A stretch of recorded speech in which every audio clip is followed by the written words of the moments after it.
Welcome back to Malonze Productions, and I am, of course, wearing the same shirt I always do. Don't worry, I don't always wear it. I only wear it for videos, and yes, I just washed it. It just came out of the dryer. Now today, now today, Turtle WoW has finally released their big patch, their big update, and right here is everything that comes with it, and we're gonna go through it together and see what they have released. So first, they start off for the general stuff. Over 300 quests has been added all around Azeroth. So that means we might find something in zones that have already been completed, like the Barrens or something. Goblin models have been revamped with new animations and now show worn capes. So we're going to have to check out those new animations probably sometime. Many new character skins, weapons, armor models have been added. Credit goes to Kazgrim for making them. I went through real quick on the typical character customization. I have it on my second screen here. You can't see. I found a couple of new things, but I think most of it is going to be for their store. All I found really are a couple of facial changes, beard changes, and Taurens have new horns, but not much has been added. I think many of them are going to be in the store for you to buy. Here it is right here. New horn customizations, that's what I found for the Tauren. Wild hammer skins for female dwarves, because they had it for males but not for females. Forest troll skins for female trolls, same thing with trolls like the dwarves, have been added to the character creation. New ways to acquire some of the alternate skins have been added and hidden around the world, so you will be able to find some of them in game and not have to pay for them in the store. Now we're on to new gameplay features. Transmog has been added. You can, let's see, item appearance, look via brand new via the interface. Now with an improved code, collect item appearances by equipping them and apply them to your items of choice using fashion coins. So now they have transmog in there, but it's going to work a little bit different than retail, but I think it will work all the same. They've added guild vaults, but they're going to be very expensive for a hefty sum of gold.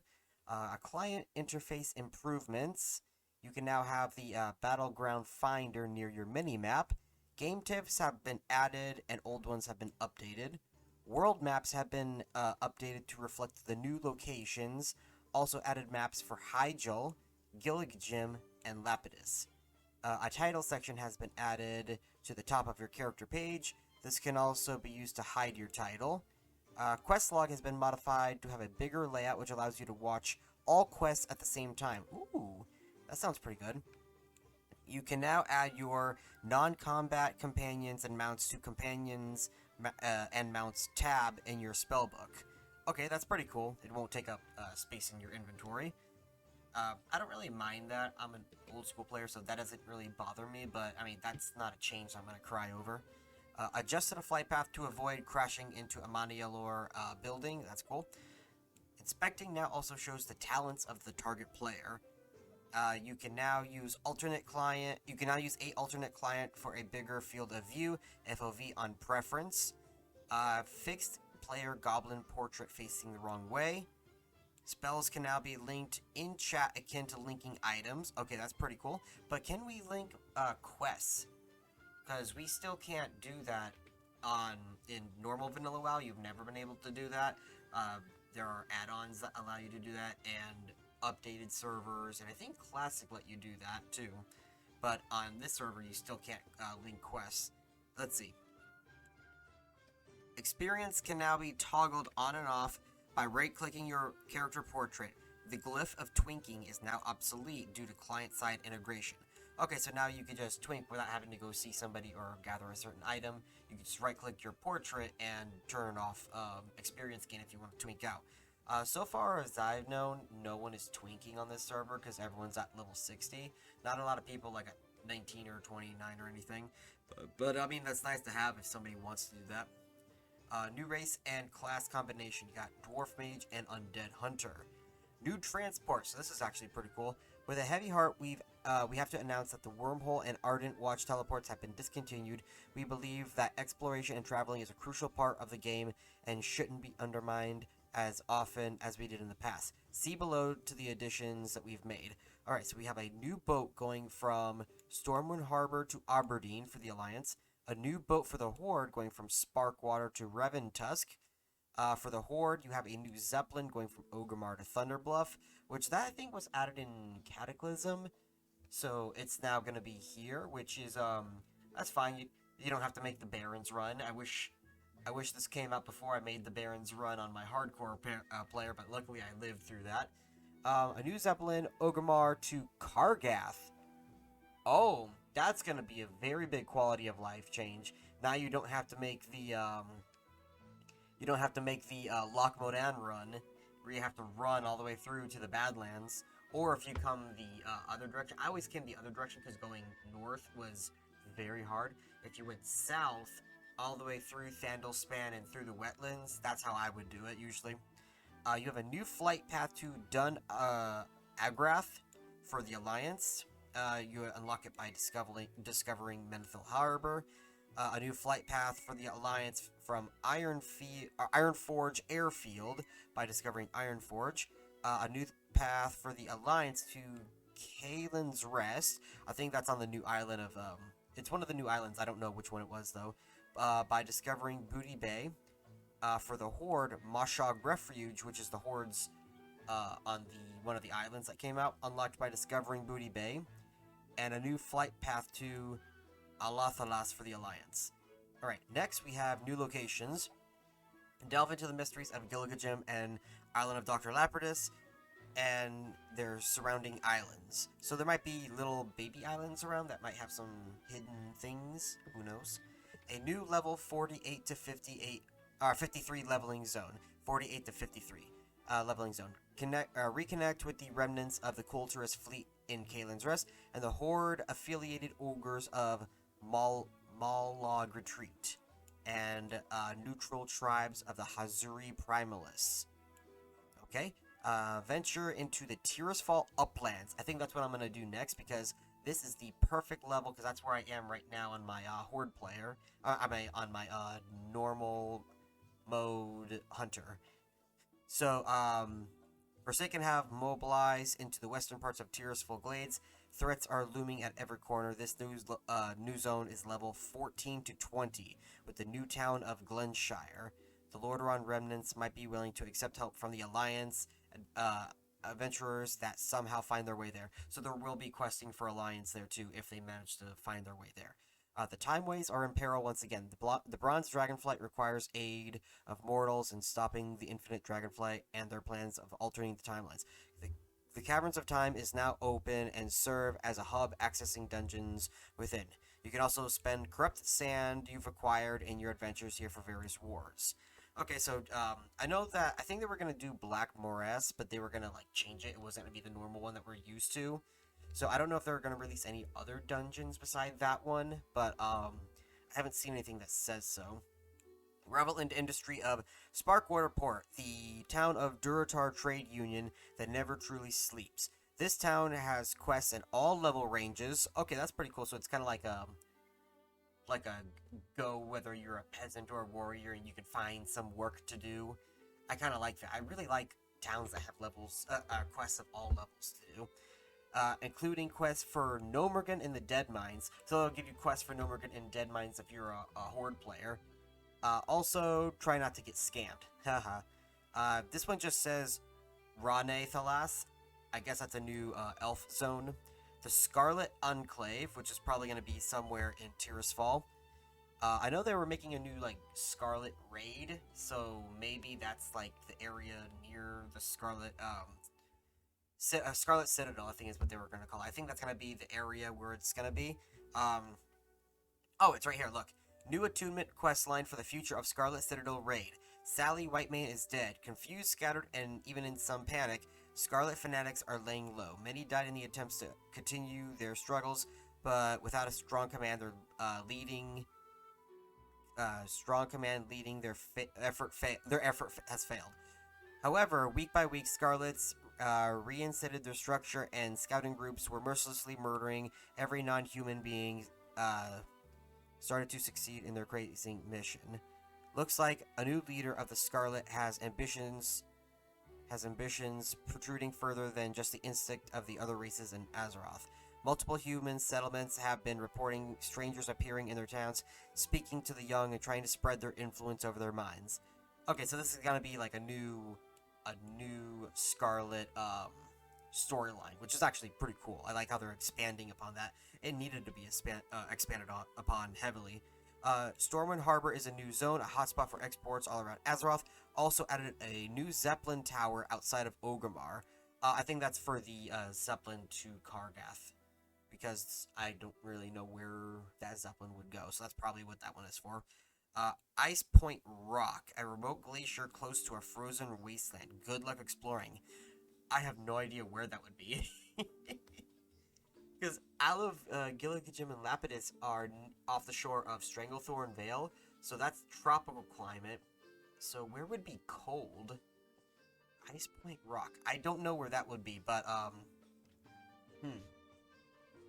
don't know where that would be. That's going to be interesting to try to find Ice Point Rock, a remote glacier. There's probably going to be stuff there, because they say good luck exploring. That's probably where some of the hidden skins might be. Alright, the next one is, aid the people of Wildtusk Village. Blah, blah, blah, Rothia Highlands. Okay, so it's just gonna be, more quests for the Wildtusk, village. I think that's the village that's already in... Oh, no, wait. Arathi Highlands. Wildtusk Village, no, that's the town that's south of Hammerfell, whatever it's called, and there's quests to kill them there, so maybe now they're friendly to the Horde, and you get to do a quest chain with them. Village also connects to the hinterlands via Razav's trails. Okay, well, that'll be a second way to get into the hinterlands, because right now it's just that one path from, Hillsbrad, and it's, right next to an alliance town. Plus you have those griffins that are aggressive to the Horde. So that would be, pretty nice. Stop by for a pint at the Hawk's Vigil, a settlement hidden in the mountains, expecting Scourge incursion. This town has level 20 to 30 quests, a quest line to uncover the mysteries similar to the Legend of Stalvin. So I think that's going to be a, that sounds like an alliance thing, Hawk's Vigil. It sounds like an alliance thing, but I'm not too sure.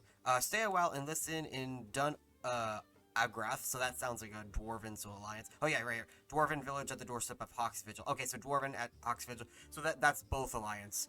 Raise an anchor and feel the breeze of the South Seas. Come live a pirate's life among the most infamous ones of the Bloodsail Buccaneers. The Bloodsail Buccaneers is looking for more crewmates. Don't worry, they will find you. Jaguaro is open for swashbuckling adventures that are affiliated with the Bloodsail Buccaneers, with an initiation questline.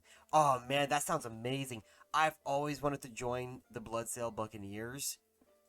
But, I mean, like, you can obviously gain reputation with them, but, like, once you get, there was not really much to do other than, say, you got exalted with them. Like, there was not really a reason other than getting the title. So, if they had, like, a whole quest chain, and made it their own unique faction, that would actually be amazing. Okay, so the next one is new dungeons, group, and raid content. Oh, here it is. Caverns of Time, Blackmoor Ass. It's a 5-man dungeon at level 60. The difficulty would be a heroic plus version of Dire Maul. Expected clear time 2 to 3.5 hours. Nice. The Karazhan Crypt, a 5-man dungeon, levels 58 to 60. Difficulty, Dire Maul Heroic. And what I mean by Dire Maul Heroic when I'm saying this is Dire Maul times 2, and because Blackmoor S is plus, that means Heroic plus. Which, they don't actually have a Heroic plus, I'm just using that as an example of the difficulty. Stormwind Vault, a level of, not level, it's a 5-man dungeon level 60, difficulty Dire Maul Mythic plus. That one would take about an hour and a half to 2.5 hours to complete. Oh, Karazhan Crypt would take 2 to 3 hours to complete. The Crescent Grove is a 5-man dungeon. It's level 32 to 38. Difficulty, Scarlet Monastery Library. So that's not too difficult at all. Expected time, around 2 to 2.5 hours. New quest line and world boss, Ostarius of Uldum. Designed for a 40-man raid group. The gates of Uldum beckon as both factions move to gather and combine fragments of the discs of Uldum and finally set foot into the facility, but something isn't right. So I wonder if eventually they will open up Uldum, but the Uldum that we expect. If they open up Uldum, I actually want it to be like a full, just dune desert, because it with like the pyramids and stuff, and the whole Titan facility that we were originally supposed to go into, because that would have been amazing. We didn't get the Titan facility. We got some tastes of it in Cataclysm, but not a lot. And the dunes with the pyramids and everything, I wanted more of that with the big oasis and the river going through the middle.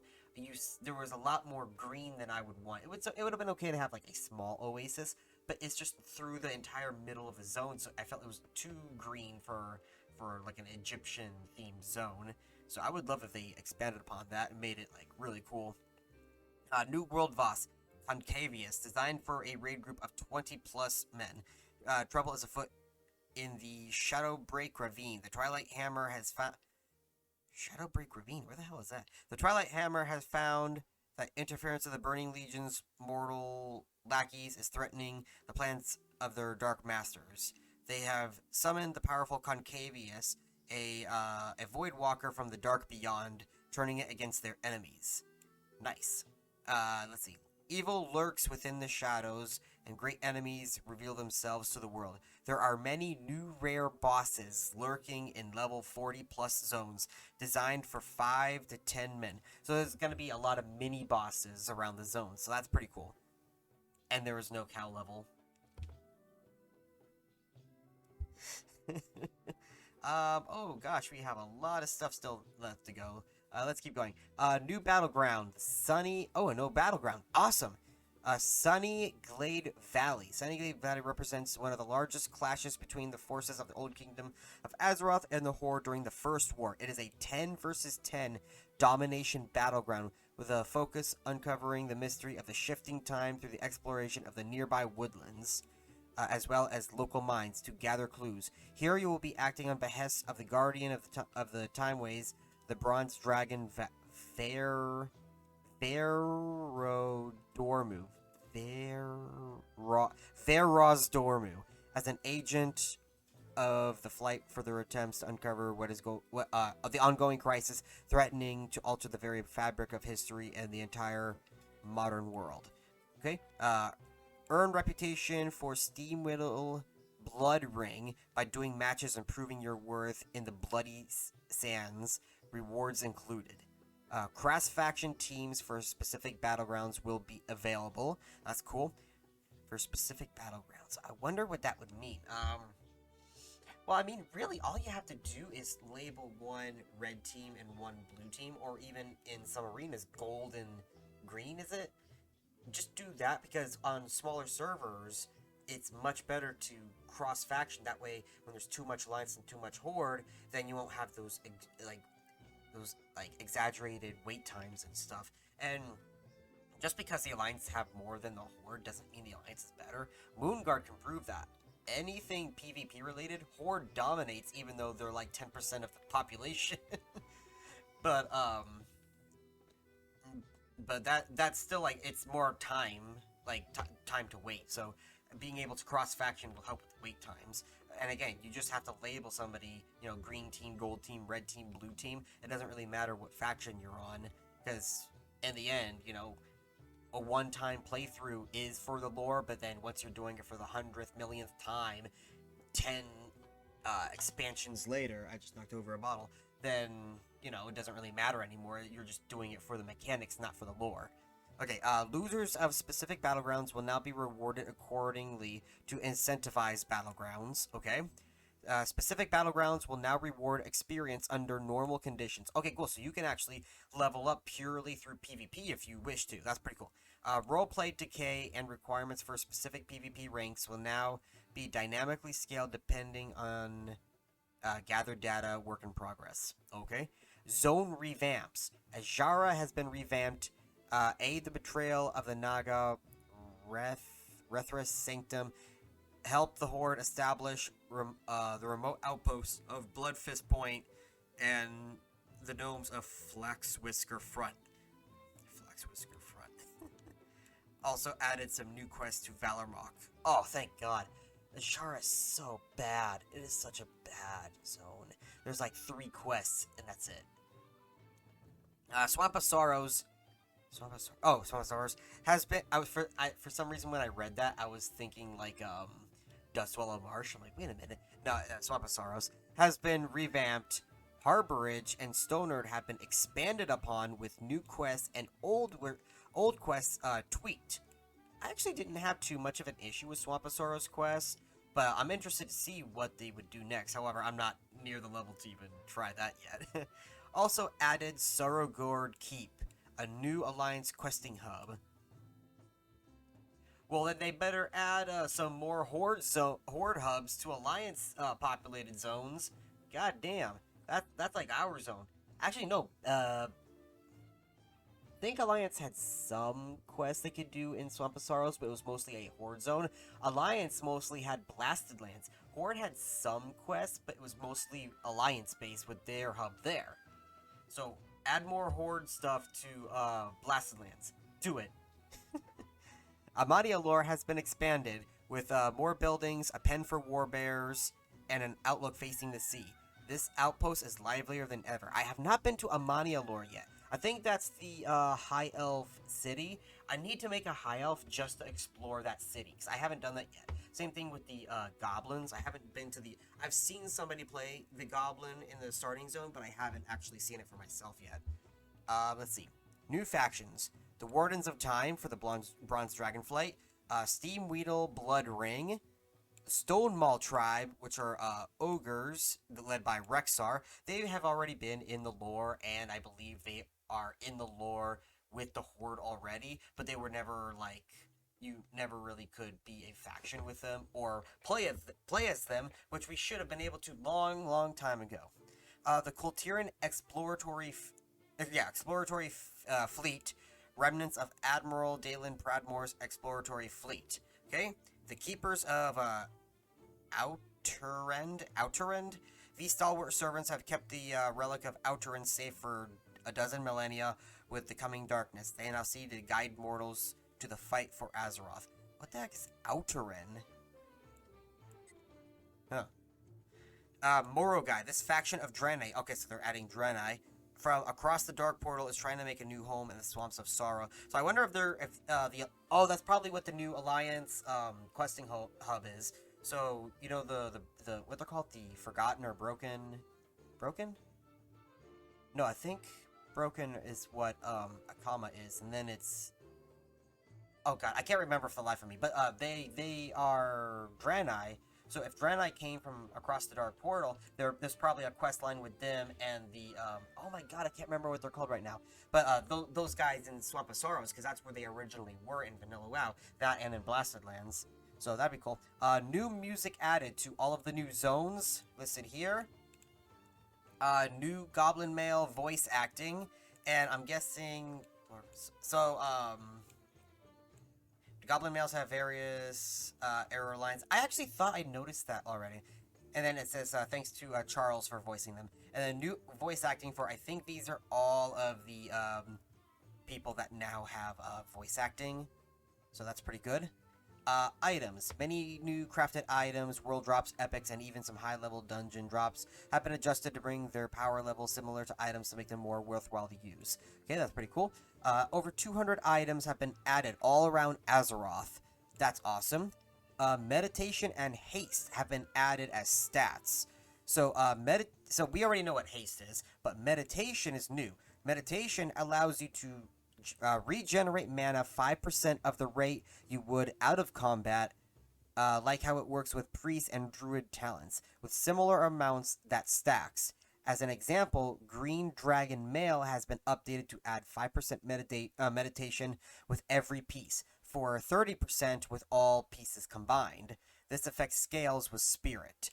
So that's going to be very good for healers, and really anybody who uses mana. If you had that, I mean, you're going to be regenerating mana. That's going to be better for casters too, and hunters, because everything is hunters. The crown of the Dark Reaver has been adjusted to fit character's head and added an eye glow. Reventusk Mystic's robe and Quel'Darai Magister's robe durability fix. Okay, those just seem like fixes. The tabard of the Kulturess will be removed from the in-game shop and available as an in-game reward. That's always a good thing. The riding turtle mount will no longer be given for free. Aww! Instead, you will have to complete a quest in Darkmoon Fair to obtain this item. Aww. And last but not least, Glyph of Diplomacy is now obsolete. Cross-faction grouping will be enabled by default. Oh, God, I was trying to hold in a hiccup while saying that. and so that's good. That means it's just going to be enabled by default. You don't have to collect it. I mean, it wasn't hard to collect it in the first place, but now you don't even need it. So that's fine. And they wanted to say right here with the last thing is that while the new class race combinations are going to be playable, the class changes will not be available at the start. They're going to put that in a 0.0.1 patch. So basically, patch 16 point not 16 point. It's going to be patch 1.16.1. That's what I was trying to say. So that it's going to be like a little minor patch that will come in a few weeks, I think they said. They said um early to mid January. So in a couple of weeks, it will the class changes will be available. But for now, those are not available. Just everything else that we just went through for the past 25 minutes. So I hope you enjoyed this update video. If you want to see more of Turtle WoW, I've been doing live streams. I've been doing fun little rants in my live streams. I've been cutting them out for separate videos so you can just watch the rants. I've been doing highlight videos. I'm also doing other private servers such as Revelation WoW. I do play other video games, and I also make custom cosplay and just cosplay and LARP items. If you are interested in any of that, please subscribe to my channel, and thank you for watching.